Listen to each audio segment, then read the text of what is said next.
नमस्कार दोस्तों, success study Baloda YouTube channel में आपका स्वागत है। 8th ग्रेड अभ्यास पुस्तिका के अंतर्गत कक्षा 8 विषय विज्ञान का पाठ 5 कोयला और पेट्रोलियम। आज के इस वीडियो में हम इस पाठ से संबंधित प्रश्नों के उत्तर लिखने का प्रयास करते हैं। तो चलिए शुरू करते हैं हम आज का वीडियो। प्रश्न पहला है, समाप्त होने वाले तथा अक्षय प्राकृतिक संसाधनों को वर्गीकृत कीजिए। यहाँ पर आपको दिए गए हैं हवा, सूर्य का प्रकाश, पानी, वन, वन्यजीव और कोयला। तो देखिए यहाँ पर हम लिखेंगे अक्षय प्राकृतिक संसाधन, यानी ऐसे प्राकृतिक संसाधन जो कभी खत्म न हो, है ना, कभी समाप्त नहीं होंगे, उन्हें हम कहते हैं अक्षय, है ना। तो अक्षय प्राकृतिक संसाधन के अंतर्गत आ जाएगा हवा, सूर्य का प्रकाश, ठीक है ना। दूसरा है समाप्त होने वाले प्राकृतिक संसाधन, है ना, इनके अंतर्गत आएगा वन, वन्यजीव, कोयला और पानी, ठीक है। चलिए प्रश्न क्रमांक 2, कार्बनीकरण किसे कहते हैं? इसका उत्तर हो जाएगा उच्च दाब और उच्च ताप पर पृथ्वी के भीतर मृत वनस्पति से धीमे प्रक्रम द्वारा कोयले में परिवर्तन होना कार्बनीकरण कहलाता है। यानी जो मृत वनस्पति होता है वह धीरे धीरे प्रक्रम के द्वारा कोयले में परिवर्तित हो जाता है, जिसे हम कहते हैं कार्बनीकरण, ठीक है। प्रश्न क्रमांक 3, भारत में प्राकृतिक गैस कहाँ कहाँ पाई जाती है? इसका उत्तर होगा हमारे देश में प्राकृतिक गैस त्रिपुरा, राजस्थान, महाराष्ट्र और कृष्णा गोदावरी डेल्टा में पाई जाती है, ठीक है।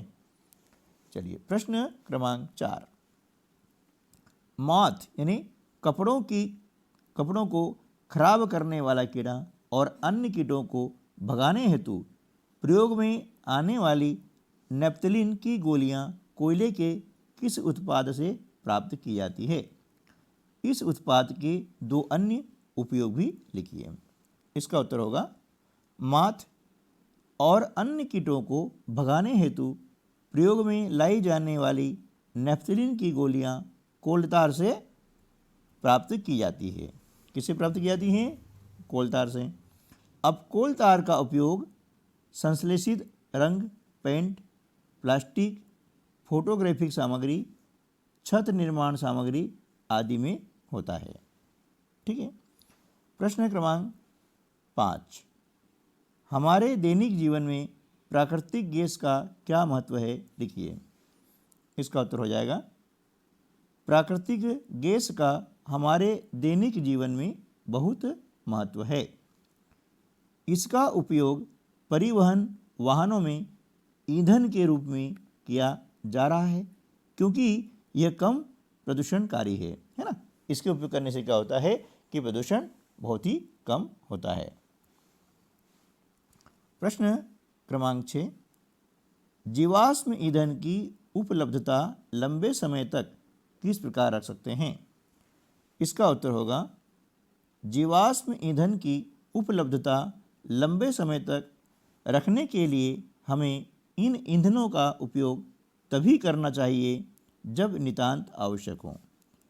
इसके परिणाम स्वरूप पर्यावरण बेहतर बनेगा, विश्व उष्णन यानी ग्लोबल वार्मिंग का कम खतरा रहेगा और ईंधनों की उपलब्धता लंबे समय तक बनी रहेगी, ठीक है। प्रश्न क्रमांक 7, पेट्रोलियम के विभिन्न संघटकों के नाम तथा उनके उपयोग लिखिए। पेट्रोलियम के संघटक हैं, पहला है द्रवित पेट्रोलियम गैस यानी LPG। इसका उपयोग घरों और उद्योगों में ईंधन के रूप में होता है। दूसरा संघटक है पेट्रोल। इसका उपयोग मोटर ईंधन, शुष्क धुलाई के लिए विलायक हैं। अगला संघटक है डीजल। इसका उपयोग है भारी मोटर वाहनों और विद्युत जनरेटरों के लिए ईंधन के रूप में इसका उपयोग होता है। चौथा जो पेट्रोलियम संघटक है उसका नाम है बिटुमेन, है ना, और इसका उपयोग जो है पेंट एवं सड़क निर्माण में किया जाता है। अगला जो पेट्रोलियम संघटक है उसका नाम है पैराफिन मोम, और इसका उपयोग मरहम, मोमबत्ती, वेस्लिन आदि में किया जाता है। ठीक है। अब प्रश्न क्रमांक 8 है, पेट्रोलियम और प्राकृतिक गैस के भंडारों को दर्शाता हुआ एक चित्र बनाइए। तो आप देख रहे हैं कि यहाँ पर एक चित्र बना हुआ है। इस प्रकार से आप अपनी जो है 8th ग्रेड अभ्यास पुस्तिका के अंतर्गत इस प्रकार का चित्र बना सकते हैं, और ये आपकी बुक के अंदर हैं, है ना। ठीक है। चलिए प्रश्न क्रमांक 9, पेट्रोलियम निर्माण के प्रक्रम को समझाइए। इसका उत्तर हो जाएगा, पेट्रोलियम का निर्माण समुद्र में रहने वाले जीवों से हुआ।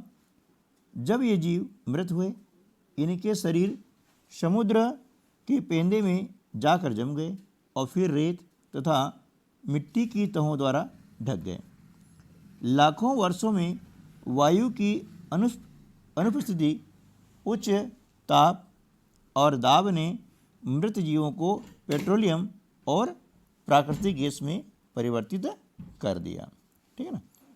चलिए नेक्स्ट क्वेश्चन है, प्रश्न क्रमांक 10 है, भारत में पेट्रोलियम संरक्षण अनुसंधान संघ यानी PCRI ने गाड़ी चलाते समय पेट्रोल डीजल बचाने हेतु लोगों को क्या सलाह देती है। देखिए इसका उत्तर हो जाएगा कि भारत में पेट्रोलियम संरक्षण अनुसंधान संघ PCRI है ना, गाड़ी चलाते समय पेट्रोल डीजल बचाने हेतु निम्न सलाह देती है। पहली सलाह है कि जहाँ तक संभव हो गाड़ी समान और मध्यम गति से चलाइए, है ना।